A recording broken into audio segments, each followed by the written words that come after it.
Rename the group as equal man on a phone equal. Next, we're going to create a group for the guy in the distance. Open the Render Elements group. Because this channel is intersecting with the girl next to him, we need to turn the layer visibility of the multimap layer. Turn its layer visibility and select it.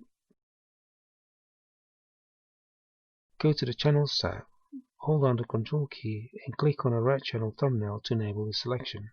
Go back to the Layers tab and turn off the layer visibility. Next, create a new group by clicking on this button. While the selection is still on, click on the Mask button to create a group mask. Rename the group as equal man with a girl equal. Next, let's repeat the same action for the girl. Turn on the multimap layer visibility and select it. Go to the Channels tab, hold down the Control key and click on a green channel thumbnail to enable its selection. Go back to the Layers tab and turn off the visibility of the multimap layer. Create a new group by clicking on the Group button. While the selection is still on, click on the Mask button to create a group mask as previously done. Rename the group as equal girl with a man equal. Now we have 4 separate groups for each 3D person in the render. The reason for doing this will become more apparent as we progress with the course. As mentioned earlier, the shadows are already matching perfectly directly from 3ds Max. All we need to do now is to match the sunlight intensity and the color of each 3D person with a background photo. It's easier, quicker and more accurate to control these effects in post-production using the render passes and adjustment layers. These techniques are often implemented in films and most production houses. Next, close the Render Elements group and press Ctrl+D on your keyboard to deselect the current selection of the girl. Save the current document as a Photoshop file by clicking on the File toolbar and choosing to Save As. Choose the PSD file format from the list and name the file as Sunny Day External Scene Trafalgar Square _tutorials. Keep the Layers option and click Save to save the document.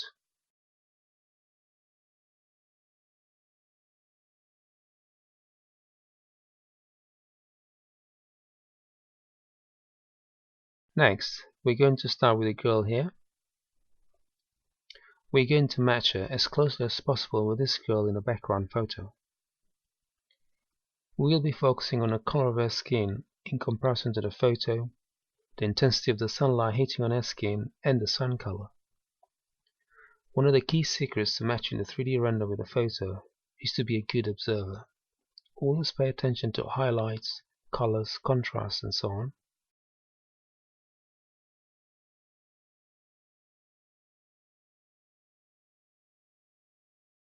Let's first close these open groups by clicking on their arrows pointing down. Keep the group named Girl with a Camera open. We'll start by opening the Render Elements group and copying the Viewer Sun Light Select layer into the Girl with a Camera group. Open the Render Elements group and select the Viewer Sun Light Select layer. Let's color code it yellow by right-clicking on it and choosing the yellow color from the list. Select the Dome Light Light Select layer and color code it blue. To copy the Viewer Sun Light Select layer, select the layer, hold down the Alt key and move it into the Girl with a Camera group. Turn on its layer visibility. As you can see, this layer is confined within the group mask. Change its layer blending mode from normal to screen type. This layer blending mode is best for viewer light select passes. You can clearly see the edges around the 3D model. This is mainly to do with the angle the sunlight is hitting on the 3D model.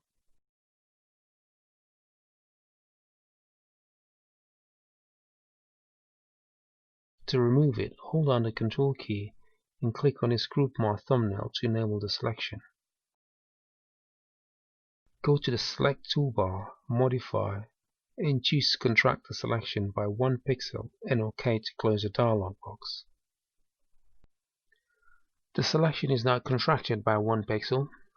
Next, while the selection is still on, add a mask to the Sun Viewer Light Select layer by clicking on the Mask button. As you can see, the bright sunlight around the edge of the 3D model has now been masked out. Turn the Sun Viewer Light Select layer on and off to see the difference.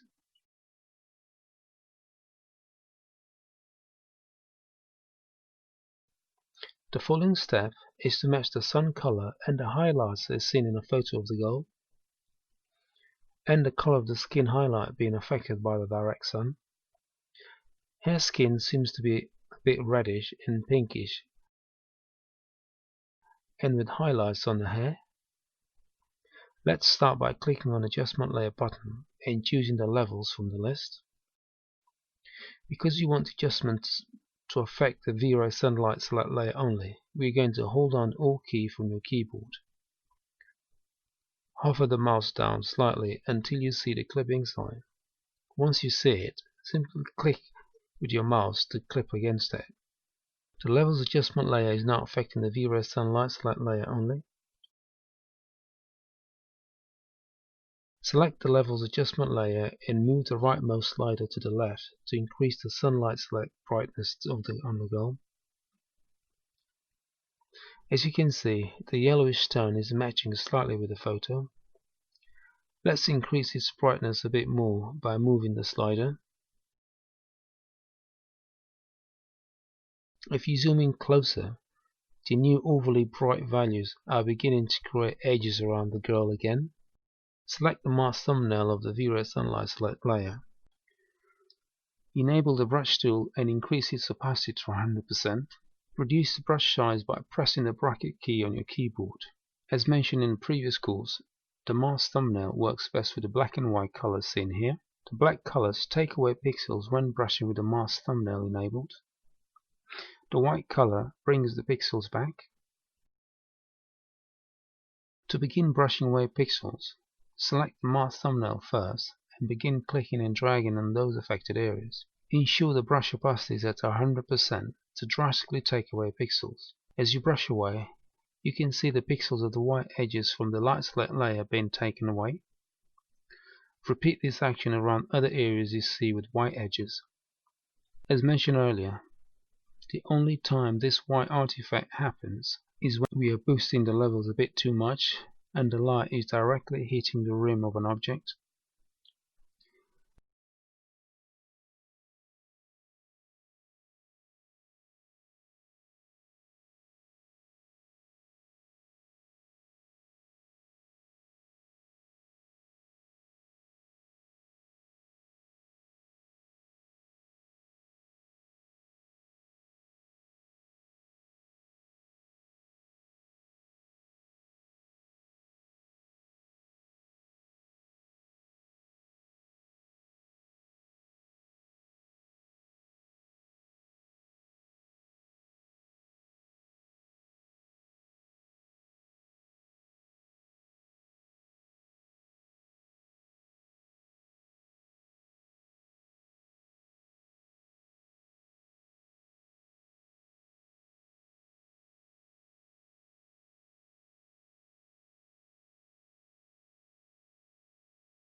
We can now zoom out and compare the highlights on the girl against the background photo here. The following step is to match her skin color and contrast with the girl seen in the background photo. The girl's skin in a photo is slightly pinkish. To start, let's add a selective color adjustment layer by clicking on this button and choosing it from the list. Photoshop is probably assuming this color is yellow, so let's choose the yellow colors. To test whether that's the right color seen by Photoshop, let's move the black slider to see what happens to our skin.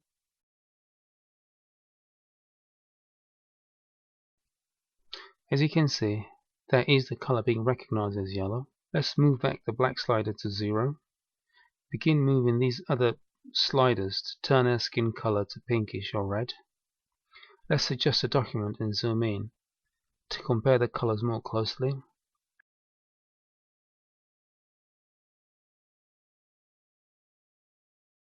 Type in the zoom value to 100%. Let's adjust the cyan slider a bit further. The cyan slider has brought our skin color a lot closer to the photo reference now. Add a color balance adjustment layer on top. Let's add a bit of red tint by moving the top slider to the right slightly, and a bit of yellow by moving this slider. Next, clip the color balance adjustment against the selective color to connect both layers. Hold down the Alt key and clip it as previously done. Both adjustment layers are now connected. The following step is to mask out the color affecting areas other than the skin.